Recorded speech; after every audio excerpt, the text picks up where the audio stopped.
O que me faz questionar por que Deus escolheu justamente Gideão. Às vezes a gente fica achando que o cara era inconformado porque Deus o escolheu. A minha teoria é outra. Deus o escolheu porque viu nele o inconformado. Aliás, essa é a lógica que condiz com a Escritura. Em 2 Crônicas 16:9, a Bíblia diz que, quanto ao Senhor, os seus olhos passam por toda a terra. Essa é uma linguagem, na teologia a gente define isso como antropomorfismo. Deus dá um linguajar que a gente entende. Ele é onisciente, ele conhece tudo, ele não precisa passar os olhos numa procura física como eu e você fazemos. Mas quando a Bíblia diz que o Senhor, os seus olhos passam por toda a terra, a Bíblia diz para se mostrar forte para aqueles cujo coração é totalmente dele. Pergunta, é Deus vai se mostrar forte para todo mundo? Não. Ele está procurando onde estão aqueles cujo coração seja totalmente meu, para que eu possa mostrar a minha força. Ele não vai mostrar sua força para todo mundo. Ele está buscando onde estão os que o coração se inclinaram de verdade para mim, para valer totalmente para mim. Para esses eu vou me mostrar forte. Quem está entendendo? Então Deus está procurando os inconformados. Aqueles que o coração se volte para Ele. Aqueles que não aceitem nada menos do que a medida cheia e completa daquilo que Deus tem para fazer. Sabe, Jeoás tinha uma palavra profética. Mas o que ele não entendeu é uma dinâmica que eu chamo da interação com o profético. O que é interação?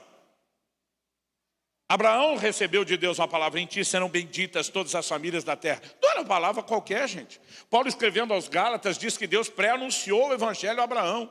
Não era apenas o desejo de fazer algo por Abraão, dizia respeito aos planos e propósitos de Deus para toda a terra.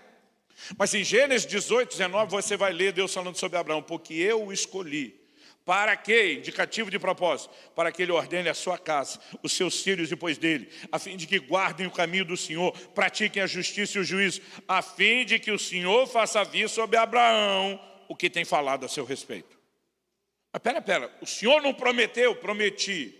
Mas para que eu faça vir sobre Abraão o que eu prometi, Abraão tem que fazer a parte dele.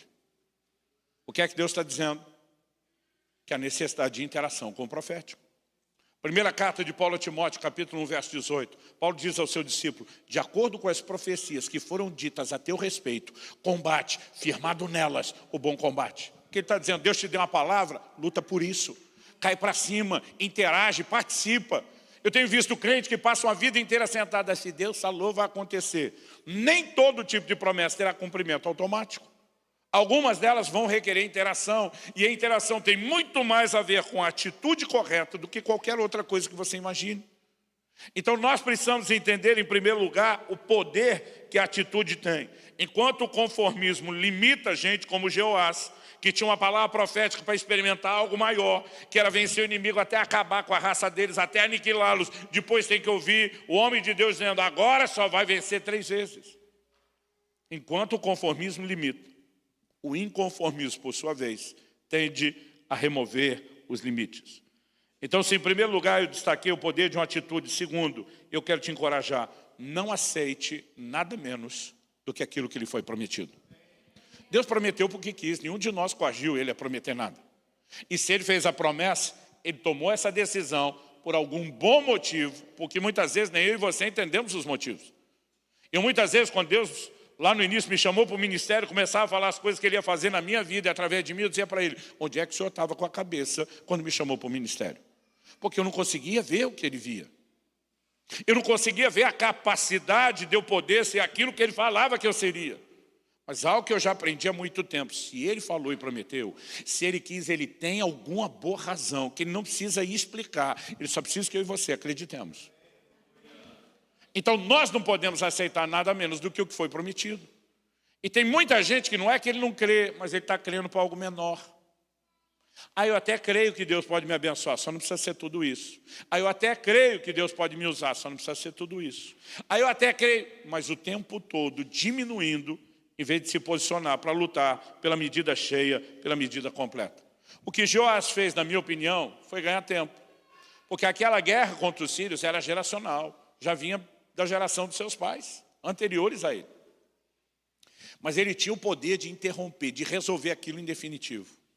Mas por alguma razão ele falou: não preciso resolver o problema. Se eu ganhar essas 3, minha vida foi tranquila, as coisas vão estar bom para a gente.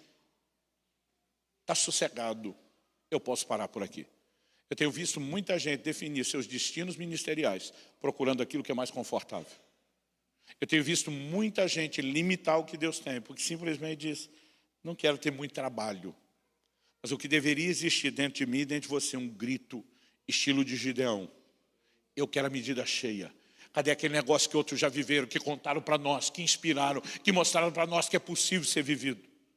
Eu não sei você, mas sou parte de uma geração que foi criada pressionando principalmente a mãe, porque nós, os filhos, vivemos um contexto de...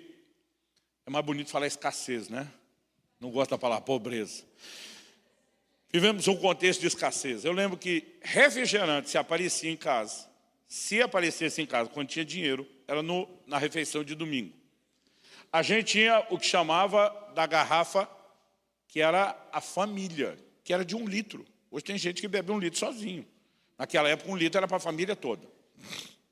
Então, eu lembro que mamãe pegava os copos de requeijão, que depois de esvaziado virava copo em casa, porque não tinha dinheiro para comprar copo de vidro.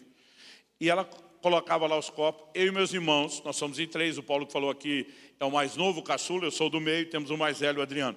A gente colocava um copo do lado do outro, e mamãe ia colocando e a gente medindo. Passou um pouco para ele, igual o meu aqui. Aquilo não era só a vontade de tomar o mesmo tanto de coca que o outro. Para nós era a necessidade de sentir tão importante, valorizado e amado quanto o outro. Alguém mais de vocês já fez a medição, né? Do jeito que vocês riram, se não fizeram, os filhos de vocês já fizeram com vocês. Por que eu estou contando isso? Porque muitas vezes, quando eu estou lendo biografias e vendo o que Deus fez pelos outros e o quanto encheu o copo deles, eu começo a ir para Deus. Eu digo para ele, também quero. Outro dia alguém falou, pastor, o senhor está competindo com os outros? Falei, com os outros nunca, com a minha mediocridade sempre. Eu não quero me conformar com nada menor. Gente, Deus não faz acepção de pessoas. Deus não tem filhos prediletos.